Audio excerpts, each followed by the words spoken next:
ನಮಸ್ಕಾರ ಫ್ಯಾಮ್. ಇವತ್ತು ನಾನು ಹೋಗ್ತಿರೋ ಪ್ಲೇಸ್ ಬಂದು ಹೆಸರುಘಟ್ಟ ಲೇಕು. ಇದು ಲೊಕೇಟ್ ಆಗಿರೋದು ಬೆಂಗಳೂರು ನಾರ್ತ್ ಸೈಡು. ನಾನು ಹೋಗ್ತಿರೋ ಪ್ಲೇಸಲ್ಲಿ ಒಂದು ಟೆಂಪಲ್ ಇದೆ. ಟೆಂಪಲ್ ಮುಂದೆ ಕೆರೆ ಇದೆ. ಆ ಕೆರೆಗೆ ತುಂಬಾ ಇತಿಹಾಸ ಇದೆ ಹಾಗೂ ಇಲ್ಲಿ ಎಷ್ಟೋ ಜನ ಶೂಟಿಂಗ್ ಮಾಡಿದ್ದಾರೆ. ಈ ಜಾಗದ ಫುಲ್ ಡೀಟೇಲ್ಸ್ ಈ ವಿಡಿಯೋದಲ್ಲಿ ತಿಳಿಸ್ಕೊಡ್ತೀನಿ. ಸೊ ವಿಡಿಯೋನ ಕೊನೆವರೆಗೂ ನೋಡಿ. ಇದೇ ನೋಡಿ ಹೆಸರುಘಟ್ಟ ಲೇಕ್. ಈ ಅಣೆಕಟ್ಟನ್ನು 1534ರಲ್ಲಿ ವಿಜಯನಗರದ ಅರಸನಾಗಿದ್ದ ಅಚ್ಯುತ ದೇವರಾಯರವರು ನಿರ್ಮಿಸಿದ್ದು.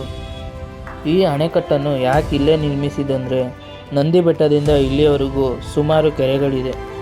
ಆ ಎಲ್ಲ ಕೆರೆಗಳಲ್ಲಿ ಕೋಡಿ ಬಿದ್ದ ನೀರು ಬಂದು ಇಲ್ಲಿ ಸಂಗ್ರಹಣ ಆಗ್ತಿತ್ತು. ಅದರಿಂದ ಇದೇ ಉತ್ತಮವಾದ ಜಾಗ ಎಂದು ಈ ಅಣೆಕಟ್ಟನ್ನು ಇಲ್ಲೇ ನಿರ್ಮಿಸಿದರು. ಈ ಅಣೆಕಟ್ಟಿನ ಉದ್ದ ಬಂದು 1110 ಎಕರೆ ಇದೆ ಮತ್ತು ಆಳ ಬಂದು 90 ಅಡಿ ಇದೆ. ಇದು ವಿಜಯನಗರ ಕಾಲದಲ್ಲಿ ಶಿವ ಸಮುದ್ರ ಅಂತ ಕರೀತಾ ಇದ್ರು. ಅನಂತರ ಇದೇ ಜಾಗವನ್ನು ಬೆಂಗಳೂರು ನಾಡನ್ನು ಕಟ್ಟಿಸಿದ ಕೆಂಪೇಗೌಡರವರಿಗೆ ಅಚ್ಯುತ ದೇವರಾಯರವರು ಉಡುಗೊರೆಯಾಗಿ ನೀಡುತ್ತಾರೆ.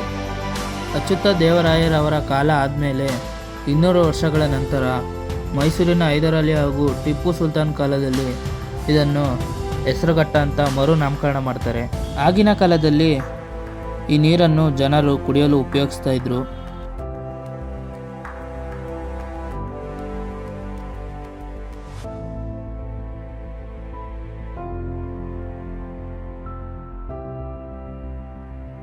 ಈ ದೇವರಿಗೆ ಪ್ರತಿ ವರ್ಷ ತೆಪ್ಪೋತ್ಸವ ಮಾಡ್ತಾರೆ.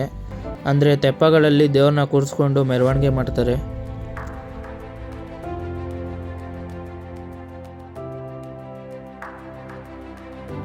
ಈ ಬ್ರಿಡ್ಜ್ ಮೇಲೆ ಕಿರಿಕ್ ಪಾರ್ಟಿ ಮೂವಿ ಒಂದು ಸೀನ್ ಶೂಟ್ ಮಾಡಿರೋದು. ಅದನ್ನ ಹಾಕ್ತೀನಿ ನೋಡಿ ಯಾವುದು ಅಂತ. Beautiful point.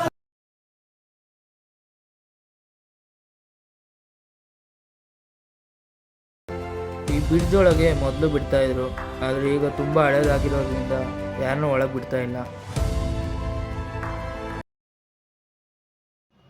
ಈಗ ಹೆಸರುಘಟ್ಟೆ ಲೇಕ್ ನೋಡಿದ್ರಲ್ಲ, ಬನ್ನಿ ಭೀಮನ ಹೆಜ್ಜೆ ನೋಡೋಣ.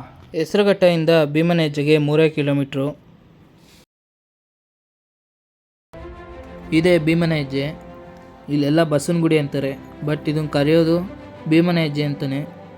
ಯಾಕಂದರೆ ಇಲ್ಲಿ ಭೀಮ ಮತ್ತು ಒಬ್ಬ ರಾಕ್ಷಸ ಜಗಳ ಆಡಿರ್ತಾರೆ. ಆವಾಗ ಭೀಮಂದು ಹೆಜ್ಜೆ ಬಿದ್ದಿದೆ. ಇಲ್ಲಿಂದ ಹಿಡಿದು ಅಲ್ಲಿವರೆಗೂ ಭೀಮನ ಹೆಜ್ಜೆ ಇದೆ.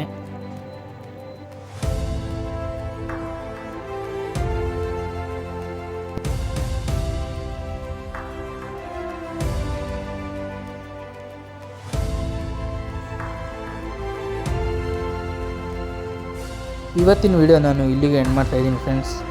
ಇದೇ ಥರ ಟ್ರಾವೆಲಿಂಗ್ ಕಂಟೆಂಟ್ ವಿಡಿಯೋ ಬೇಕು ಅಂದರೆ ರೆಟ್ರೋಮನ್ ಯೂಟ್ಯೂಬ್ ಚಾನಲ್ನ ಸಬ್ಸ್ಕ್ರೈಬ್ ಮಾಡಿರಿ, ಲೈಕ್ ಮಾಡಿ, ಶೇರ್ ಮಾಡಿ. ಅಷ್ಟೇ.